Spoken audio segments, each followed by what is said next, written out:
ऐसा माना जाता है कि प्रभु श्री राम की रावण के ऊपर विजय प्राप्त करने के पश्चात ईश्वर की आराधना के लिए हनुमान हिमालय पर चले गए थे। वहां जाकर उन्होंने पर्वत शिलाओं पर अपने नाखून से रामायण की रचना की, जिसमें उन्होंने प्रभु श्री राम के कर्मों का उल्लेख किया था। कुछ समय उपरांत जब महर्षि वाल्मीकि हनुमान जी को अपने द्वारा रची गई रामायण दिखाने पहुंचे तो उन्होंने हनुमान जी द्वारा रचित रामायण भी देखी।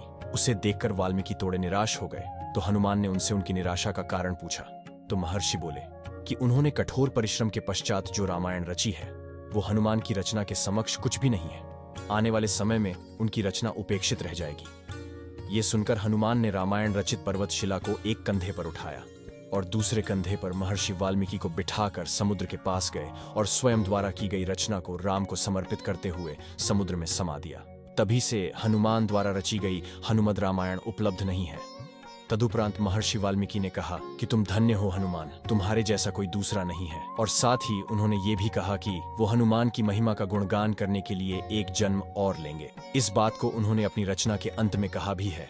माना जाता है कि हनुमान चालीसा के रचयिता कवि तुलसीदास जी कोई और नहीं बल्कि महर्षि वाल्मीकि का ही दूसरा अवतार थे।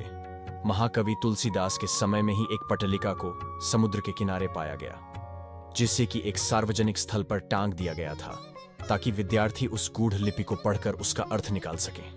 माना जाता है कि तुलसीदास ने उसका अर्थ निकाल लिया था और वो ये भी जान गए थे कि ये पटलिका कोई और नहीं बल्कि हनुमान द्वारा उनके पूर्व जन्म में रची गई हनुमद रामायण का ही एक अंश है, जो कि पर्वतशिला से निकलकर जल के साथ प्रवाहित होकर यहाँ तक आ गई है।